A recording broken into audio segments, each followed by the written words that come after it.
Welcome to the Poisoning Podcast. I'm your host, Erin DeLullo.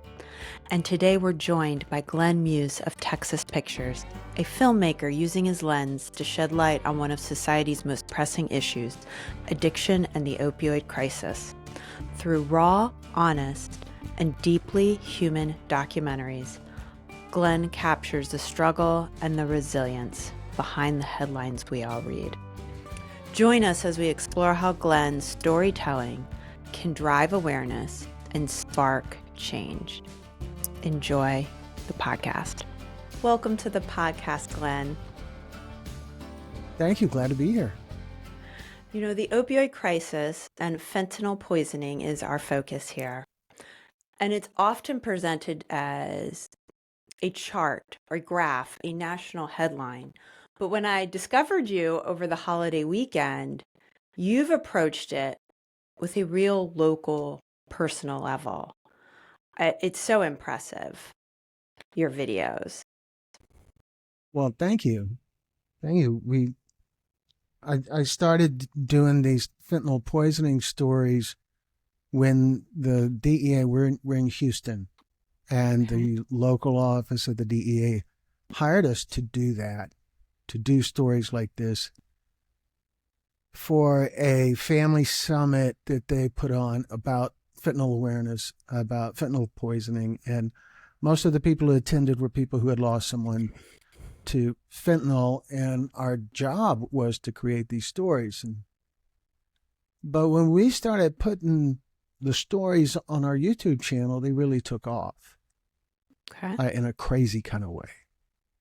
We had a YouTube channel for 13 years and never really gave it much attention or much thought because it was just a way to showcase our work. But so over the course of the first 10 or 12 years, however long before the fentanyl stuff came along, we had managed to accumulate about 1,600 subscribers. And now we're, I don't know, 186,000. It's crazy. It's a big jump. And so after we did that first series of about 14 stories, it became obvious by all the attention it was getting that there was something important here. And so we just kept doing it. We started doing these we call them storytelling summits, and we've done them all over the country, from Florida to Anchorage to Maryland to Sacramento to Phoenix to just all over. I saw you have you been to West Virginia, which is where I'm based? Maybe. Okay, I didn't know if you'd been in I saw a West Virginia. We've been to Virginia. Story. Okay. We've been to Virginia, and there were people from West Virginia who drove to Virginia to be a part of the summit. Typically, when we do the summits, we're there for a couple of days, and people sign up and show up and share their story. And there's also this waiting area, and a lot of really cool magic happens in the waiting area.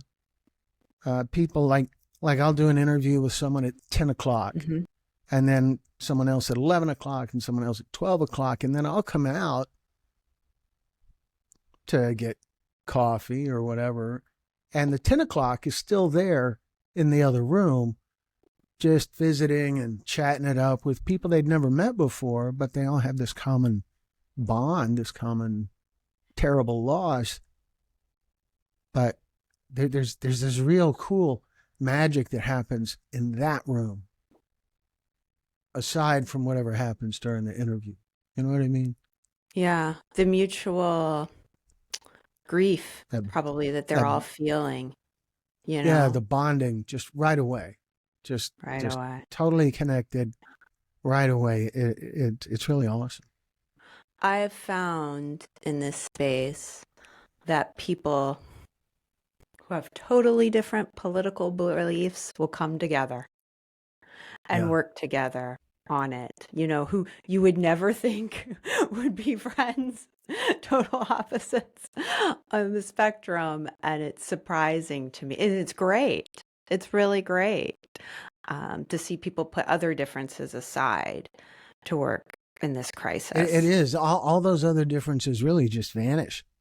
That people that there can be someone who is very I don't know how to someone who's just got tons of tattoos and dresses kind of colorful and loud, sitting there talking to a woman who is in a pantsuit that looks like it belongs on Hillary Clinton. And the two of them are totally connected with each other. They are laughing and crying sometimes within the same minute. And it's all about that connection they have. That all the other things just melt away. It's beautiful. It's cool. It really is. It really is. So you have been doing other documentaries in a similar space, right? We have when we do these storytelling summits, primarily we're shooting stories about fentanyl, but we also shoot stories about human trafficking, stories about domestic violence, and stories about addiction recovery. And so we have a series of 42, 43 addiction recovery stories. And the set that we use for all of those is basically the same. There's just subtle differences, like addiction recovery stories. There'll typically be some sort of colored light on the background. And with the fentanyl stories, the background is black, typically. And Right. so very little difference. So in that front room where people are bonding, there can even be bonding going on between domestic violence people and fentanyl loss Mm. people. There's just this. It's just awesome. And the addiction recovery folks, having the addiction recovery series on our channel is really a big deal to me. It doesn't get near the attention that the fentanyl series does, but in the fentanyl series, we hear so many comments from people who are fresh in recovery, or people who are long-term recovery but struggling a little bit, or people who just wish they were in recovery. Yeah. And to be able to tell them, hey, we also have this series about recovery that you might find interesting, to be able to direct them to that and show them something that can give them some hope. Maybe they can find some encouragement, or find a story that kind of matches how they're starting out, or whatever. It's really gold to have the recovery series on there, even though it doesn't draw the audience that the fentanyl stuff does, or the human trafficking stuff does. And there's so much crossover between fentanyl, addiction, recovery, trafficking. They're all, a lot of times, trafficking survivors will have some sort of addiction recovery story as well. Sometimes it involves fentanyl. And a lot of the fentanyl stories start off as or have an element in them of a recovery story. That then Mm. there was a relapse, and that's what took the loved one's life. Yeah. Well, obviously, we've had 1 million people lost in this country. And I hate to just use Right. numbers for fentanyl. And it should be, I mean, we see the headlines, as I mentioned, and you hear in the news about seizures or trying to get chemicals and the drugs out of our country, which is one part of the process in drug policy. But the other part is recovery, which we don't really talk about as much or offer or help people get as a society in America, because of the stigma around addiction.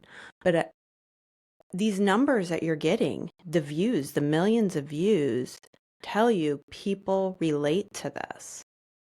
They do.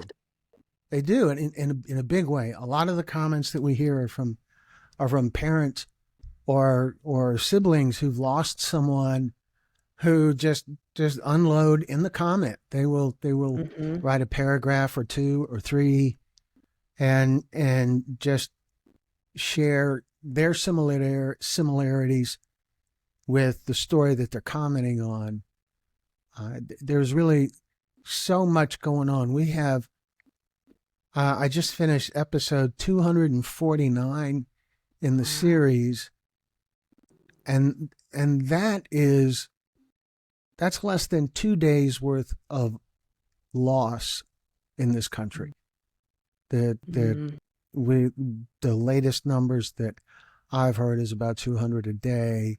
It fluctuates depending on who you talk to and what their agenda is, but 200 a day is a safe estimate, it seems like, and that's been a constant for quite a while. And we've barely we've done 249, so there's just tons more stories out there than we could ever tell. Yeah. Yeah. I I've watched several, but I found that there was a gentleman named Jagger, so he must be in your addiction and recovery because he The talks. recovery story, yes. Yeah, which I really appreciated. He talks, and I've interviewed, people in recovery, and yes, most people, I believe, don't know they're getting fentanyl when they overdose, but he was intentionally a fentanyl addict, like seeking it out, and there is uh, those people in our country, and he actually, I appreciate this because I work with providing naloxone to people and making sure it's at arm's reach. He actually used the verb, I was Narcaned several times and they brought me back. Right. First, it's awesome that you said naloxone rather than Narcan. Right. Yeah. That's a big deal. I have this graphic that I bring up a lot when I do the live things on our channel, and it's pictures of 6 different boxes of nasal spray, Mm-hmm. all contain naloxone. Only one says Narcan, and that I think is just a gigantically critical point to make. Even Narcan is such an easier word to say. Yes. Holy cow! And like you said, it's turned into a verb, and but it's not accurate. Right. It's like calling a tissue a Kleenex, except this is a life and death thing. If someone is laying on the floor, lips are turning blue, they're struggling to breathe, they're unresponsive, and 2 guys that were hanging out with him were holding this box that says Cloxato on it, Right. and they're arguing because all they've ever heard of is Narcan, while they sit there and watch their friend die. It's a thing to me. I'm a long time marketing guy, and so I know what a victory it is for the Narcan folks, but holy cow, gotta say naloxone. So it's great that you do that.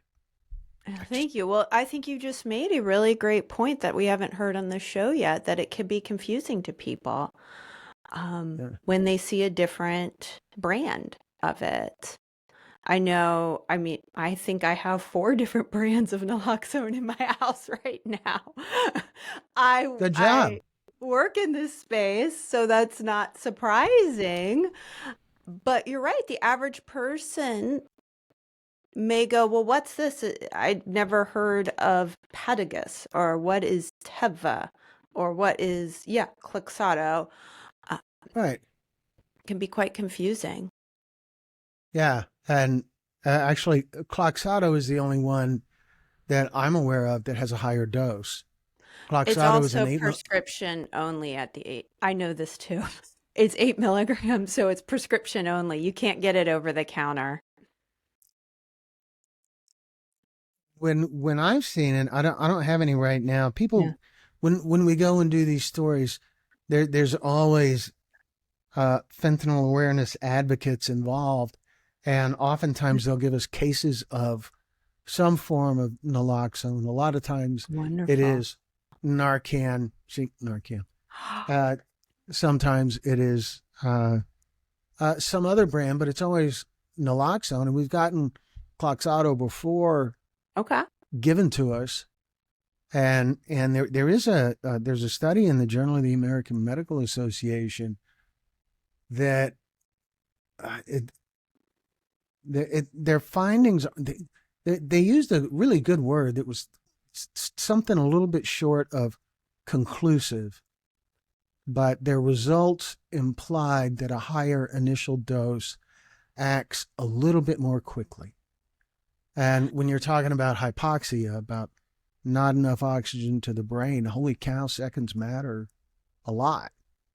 So Second. that's interesting. I know there's some harm reduction folks out there who say no to Cloxato because it puts the victim straight into withdrawal. And I think 2, 3, 4 milligram doses, which often happens when someone's being revived, also does that. It does. So You do bring up an interesting point there. I feel like it's just not harm reduction, but there are some addiction doctors who, yes, they want to maybe only use the 3 milligram and revive the overdose patient slowly so that they don't feel bad and have these withdrawal symptoms. And even there are reports. I've had a former medic, ambulance medic on the show where he was attacked once he revived someone. Um, yeah, it they was can just get their response. pissed. It was just the Right. natural response. I don't think the person he saved meant to attack him. It was just the feeling of coming out of withdrawal or coming into withdrawal so quickly. But my argument would be, yes, oxygen to the brain. If you're trying to save someone to give them a second chance, I'm sorry that it feels bad, but do you want to be on life support or dead? You know? Yeah. Yeah. Or not be able to count anymore or whatever. Every second matters. And I just, it's so, I saw some posts on Facebook from a harm reduction organization that they was saying, say no to Cloxato. Oh, And, fascinating. and that Hmm. is, what does that say? Just let them die? That's crazy. That, yeah, it's terrible if it shoots them straight into withdrawal, but I kind of feel like who cares, really, that if it brings them to life, but they're not happy, they'll get over that. Whereas being dead, you don't get over that.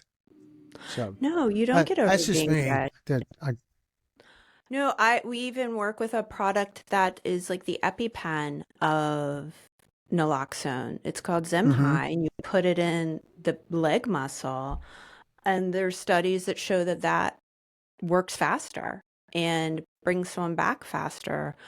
And we've want to say it was Arkansas where a sheriff used it and had to use 2 pens to bring the person back, which is at a higher dose than your over the counter.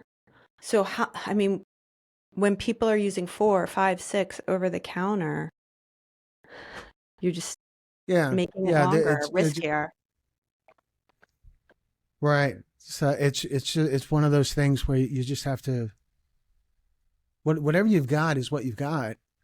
And if you're in an Hmm. emergency circumstance, just use it. Yes. No, we should not be dissuading anybody from any type of naloxone at all in our current, like for locally here in West Virginia, we've been hit hard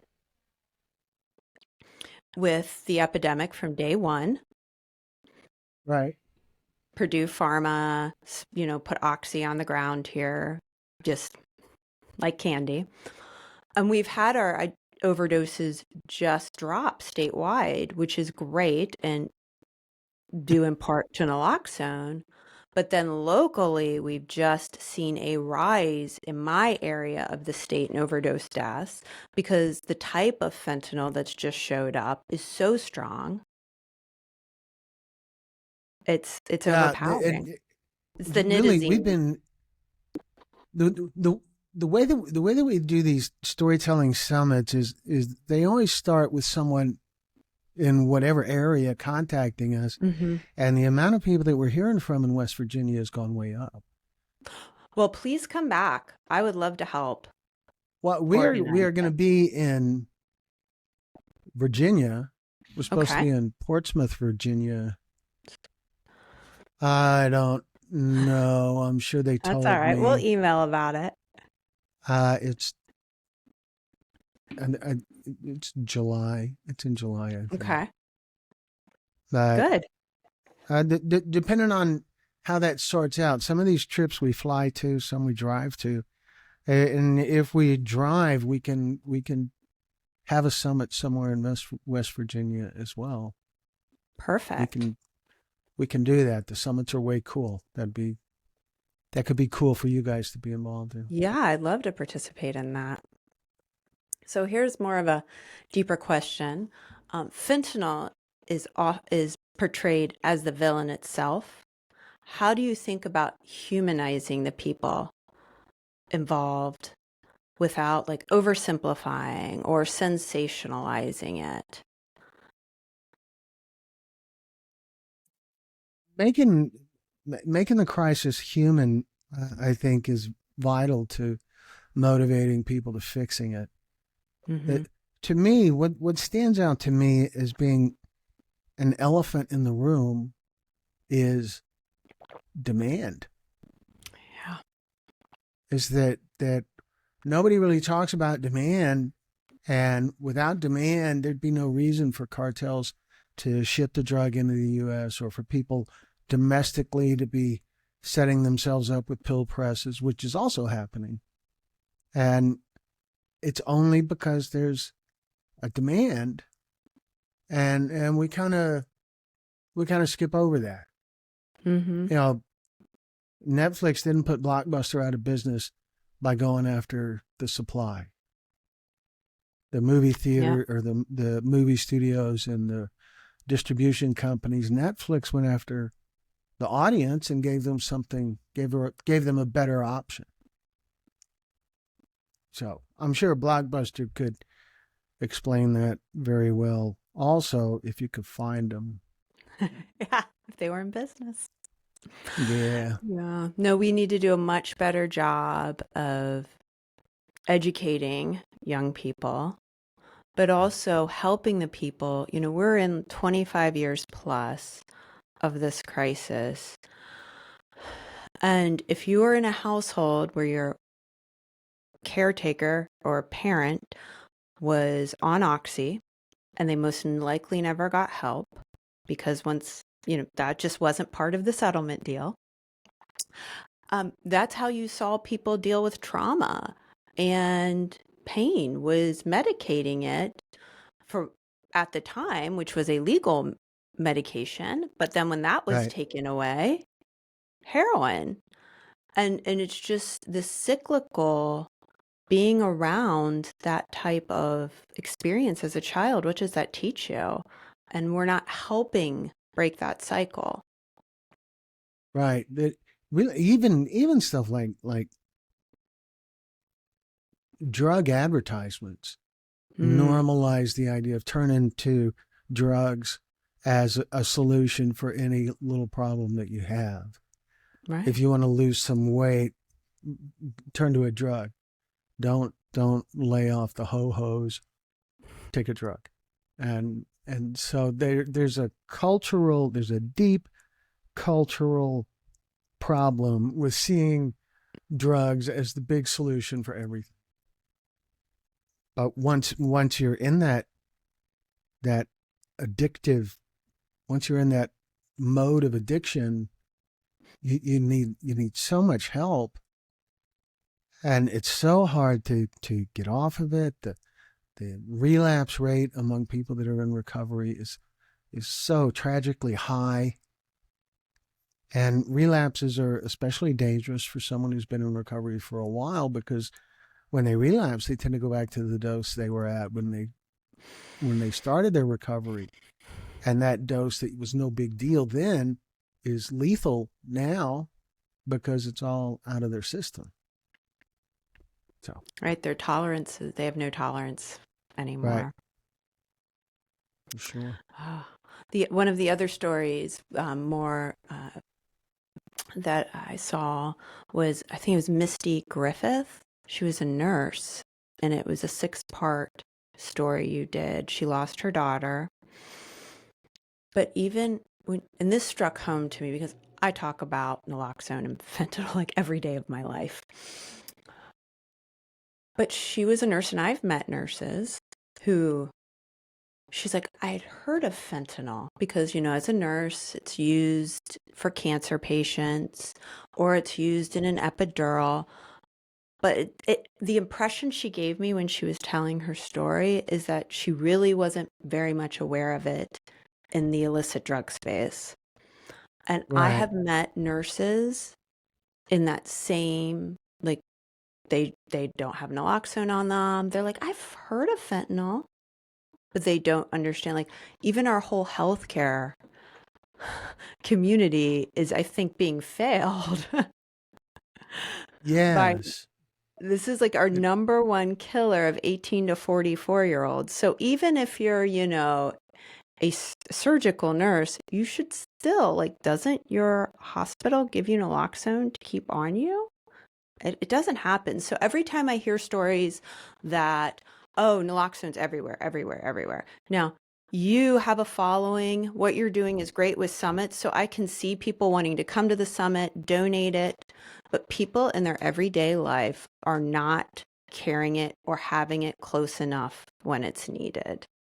So Right. hearing Misty's story just really touched, me. Now, there's really there's still that stigma issue that also has to do with carrying naloxone. People Hmm. say, "Well, I don't need that. I don't associate with anyone who does that kind of thing, so I don't need." And there's one of our stories, Cash. It's the baby Cash story. The victim is 3 years Mm-hmm. old, Mm-hmm. and the mother is on this campaign to have naloxone in diaper bags, Love it. and a lot of commenters react in this oddly offended kind of thing, like no, we don't need naloxone in diaper bags, and and uh, it's bizarre to me that if you got a diaper bag, you're probably going to be going in public somewhere, and maybe your little rugrat is never going to need it, but you might come across someone in the course of doing your grocery shopping or whatever, you might run across someone who does. And so yeah, there's been a few commenters who react very, no, what does the world come to? We don't need to have Narcan in diaper bags. It's not There are a lot of it's not people for who, you. it's not for you. Exactly. The amount of negativity in the comments. I just wonder, these people have too much time. They need to Yeah, find some joy, spark sometimes some joy. we get. I mean, there's a lot of great comments in Sure. on the stories too. That some people, it's just crazy the negative direction they go, and I read them all or skim them all. We get around 7,000 comments a month, and Wow. I go through them all. Some I delete, some I respond to, some I give a heart thing to, but some it's shocking how cruel some people can be. Yeah. Yeah, it's weird. Well, they're just hiding behind their computer screen. They don't think That's anybody will it. know them. Yeah. Keyboard warriors, they call them. It's like how mean you can be on the road toward another car and then be super polite to the same person in a grocery store when your paths cross in an aisle. There's no personal interaction in a car or through a computer. Yeah, so yeah, but it's really bizarre. That's been one of the strangest things that I've learned about is those comments. So I have a 14-year-old who loves tech and computers, and he helps like make thumbnails for my husband's YouTube occasionally or gives input. So, and I've heard that you involve teens in your production. Is that correct? We do. Actually, when we're doing we we have a summit that's going to be in Denver in a couple of weeks, and we're going to have an intern at that one. But there's been several projects that we've done. Two of them were about impaired driving, about DWI, DUI, and one of them was about synthetic cannabinoids. And with those projects, we had teams of volunteer teenagers as our entire production crew, where it'd be teenagers who had some career interest in filmmaking or journalism or law enforcement. All of them were working with law enforcement agencies or writing, things like that. And it really worked out great. When you watch one of the documentaries, you're not looking at it thinking, wow, high school students did this. You just watch the documentary, you get into the story.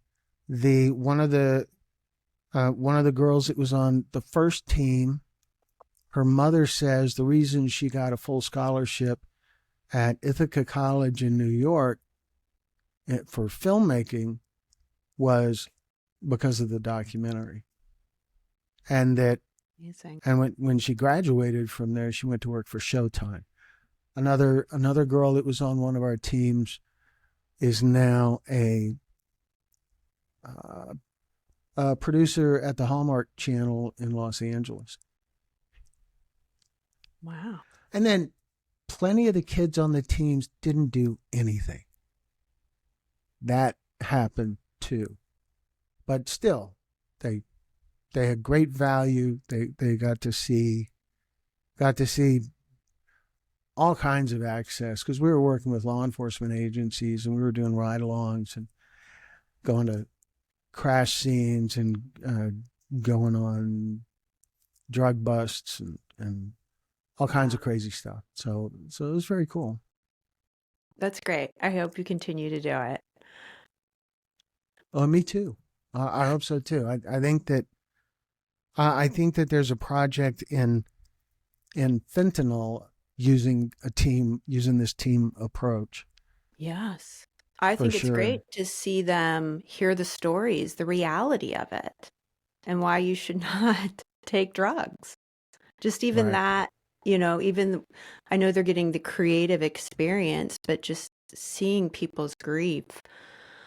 I think a lot of these should be shown in schools, these videos. But what stories of change are you hearing? Do you think these stories are making policy changes, or are you having people reach out to you saying, we watched these videos and we helped so and so? Just anything like that? Yeah, we hear comments from people who say that these stories help me stay sober. We hear that fairly often. When I do a live event on our channel, there is this handful of about 10 or so regular suspects who show up and engage in the chat during the live event. And then there's plenty who don't really participate in the chat and just watch. It's all very weird. But they talk about how these stories got me sober or helped me stay sober. It's wonderful to hear that kind of stuff. And I know some of the stories are being used in some of the in some high schools around the country, but it isn't widespread. that high school administrators tend to be resistant to the idea of having presentations in schools. I'm part of an organization called Fentanyl Fathers, and the whole goal of the organization is to bring presentations into every high school and middle school in the country. And the big barrier that we typically run into is school administrators not wanting to acknowledge that it's an issue. And I think that's mainly because how some nut job parents react when their kid comes home and says, "Hey, we learned about drugs in school today." Then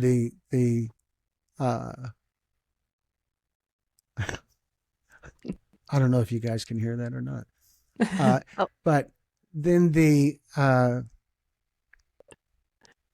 I lost my train of thought. That's all right. It's the parents who complain about the drug education. Yeah, I think so. I think for the administrators, they just want to keep the peace. They don't want to deal with, Sure. Whatever direction they go with anything, there's going to be one set of parents or another who are going to say something ridiculous. Mm-hmm. But Right. so anyway, they are getting in some. I know some of our storytellers. There's one, Kim Gillihan. Her son's name was Josh. She found him in his bedroom, and in her story, she was one of the original stories from the DEA event way back when, and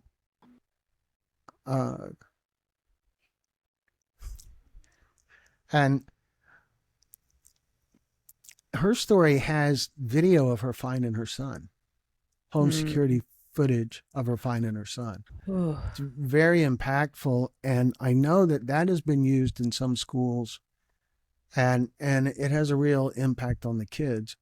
She goes into schools and gives presentations, and so people who have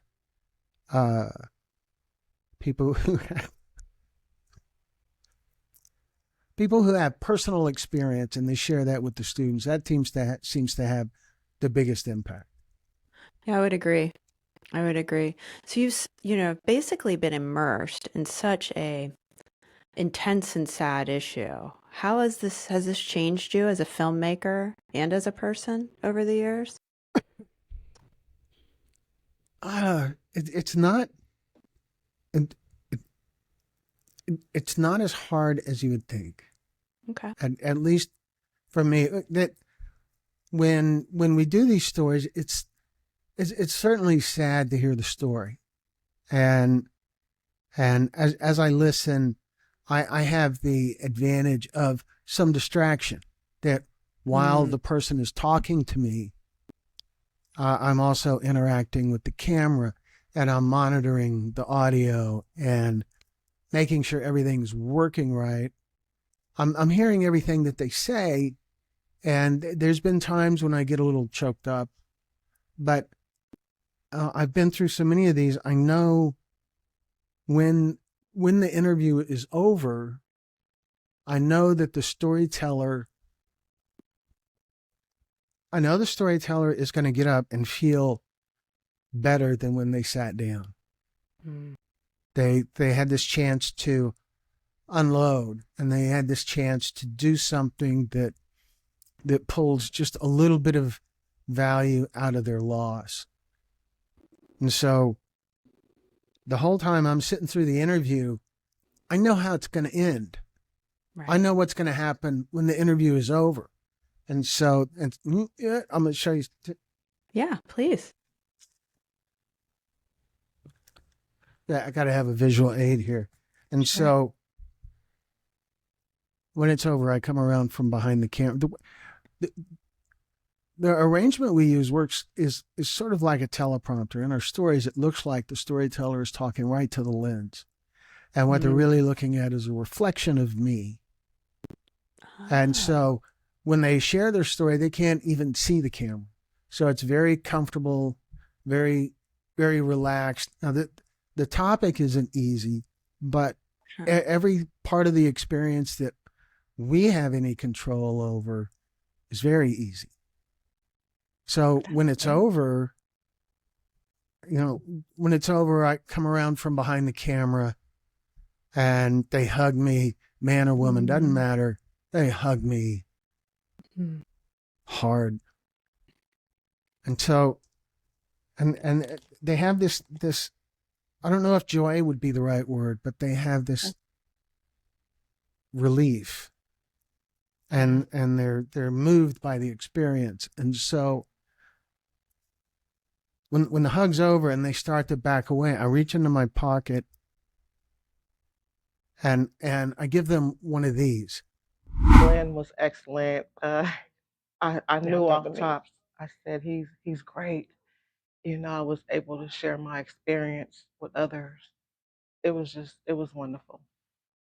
We love the lifesavers. And Yeah, the T-shirt, nice. Yes, the storytelling and the t-shirt. T-shirt, the storytelling T-shirt Yes. that you get, and I like the analogy behind that. When you get that T-shirt, and I see that T-shirt, I feel like I'm related to that person because you got to spend time with Glen and tell your story to impact somebody else. And so it's so cool because they'll look at it and initially you can see their head going, oh yeah, I remember these when I was a kid. Yeah, I get it. And then they'll start to cry, but it's a different kind of crying. It's a way cool moment. And then we also give them a T-shirt that's got the Texas Pictures logo and a thing across it that says storyteller. And it's wonderful. And that kind of chokes them up too. It's cool. So I know that's coming when I'm doing the interview, and I know, and that's always a wonderful, positive experience. So it isn't hard because there's this great reward, and then when the story is edited and posted on our channel and it starts getting views, it happens again because they get this positive, supportive barrage of comments from viewers. And it seems to help them. So I can see that. It helps, remember their loved one, them for just to share what they've experienced. Yeah, how wonderful. So I do a Substack newsletter almost every Sunday. Occasionally I've missed a Sunday, but this podcast will be the feature of it, and we will share links to your YouTube channel, to your website. Is there anything else you would like for us to share with our readers? Those are the big ones. Our website has links on the homepage to learn about how the process of sharing a story works, and to learn how to get us to come to a specific area. We don't charge anything, and we don't pay anything. We cover our travel expenses, and we're always up for a sponsor, but rarely happens. And then on our channel, we also have we have a TikTok, whatever you call that. Is that a channel too? I don't know, but we have a TikTok channel, and we don't pay as close of attention to that because I don't know. It's hard for me to figure out. So, Stick with the platform that's working for you. Do you have any advice for how to share videos on YouTube to make people see them? Or was this just sort of a natural phenomenon for you to get those viewers? We really stumbled into it. Okay. Very, very grateful to be doing this. This is very much living a dream for me, like a lifelong dream. I was a journalism major in college and got into industrial production, which was great. But this is a whole different level. It's doing things that help people, and So it's very cool to be doing all of the stories. And it's the fentanyl series that really makes all the other stories possible. When we're in Colorado, we're going to be doing stories about cannabis-induced psychosis. Good. Parents need to know about this. Well, people need to know about this, but especially parents. And so most of the stories that we're going to be shooting in Colorado are about that, as it is right now. We're going to be there 2.5 days. Wow. We have 2.5 days of interviews booked. So we'll be there longer than 2.5 days. Sure. And before that, we'll be in Kansas on the way to Colorado. We're stopping in Kansas. Good. And in Oklahoma City, we're stopping for lunch and going to meet up with some storytellers from last year. Oh, I love to hear that you keep in touch with them. We do. We also have a Facebook group. It's a private Facebook group that has around 540 members or so. And in the group are people who have shared a story with us or people who want to share a story with us. And so it's a great way.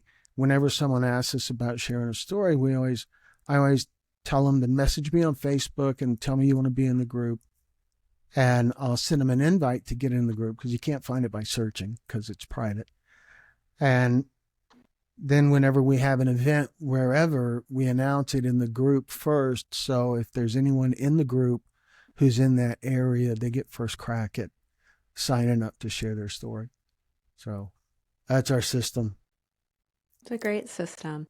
Well, I want to tell you pass with flying colors because I ask every guest if they have naloxone on them. And you would be shocked, or maybe you wouldn't be, that it's like a 50-50 maybe, but you do. So I don't even need to ask. I have 3 cases right now. I'm just going to applaud. Well, thank you. I have test strips too. Okay. You're ready. Yeah. We actually have a story on our channel where we went right across the border into Mexico, hidden cameras. One of the shoppers asked to see a Vicodin and a Percocet. The clerk retrieved one pill from a container with no visible label, and the other pill came from a container labeled Percocet by hand. During the conversation, the shoppers saw a man enter the pharmacy and deliver a gallon-sized clear plastic bag full of yellow pills that resembled the Percocet the clerk was showing the shoppers. The shoppers purchased the 2 pills and left.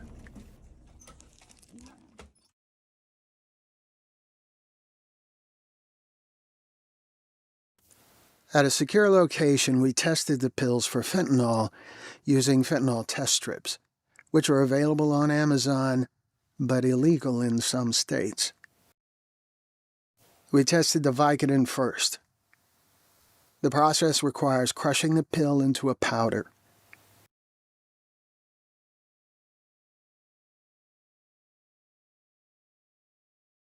Dissolving the powder in water.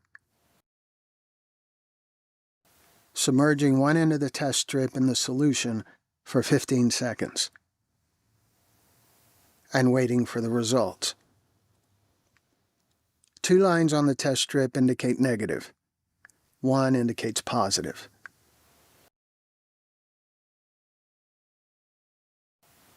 The results were negative.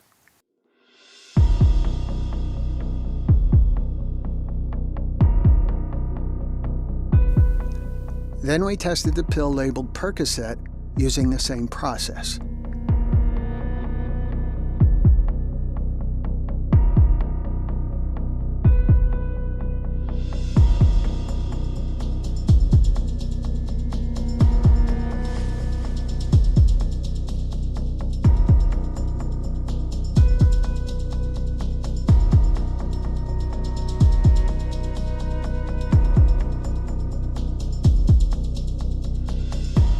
The pill sold to our shoppers as a Percocet tested positive for fentanyl. Bought some Percocets from a pharmacy. Yeah. And tested them. Bought one, because it's kind of expensive. It's like $20 for one stupid pill. Mm, And from a pharmacy, right. and tested it at an undisclosed location because, of course, it would be illegal to bring it back across the border. And it tested positive for fentanyl. Mm. Did the test twice. Isn't that awful? Yeah. So it's all on, and all on hidden camera.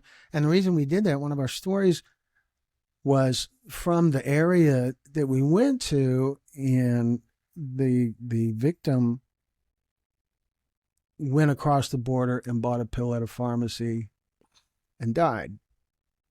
And a lot of the commenters would say, no, he's making that up. That they're making that up. He didn't buy it at a pharmacy. He bought it off the street. And they're just trying to make him look good. No, we got one too. Just like that. We went to 4 pharmacies. 3 of them said no. Okay. One of the 3 said, not only said no, they said, don't go buying that. Don't buy it if it's not in a sealed box.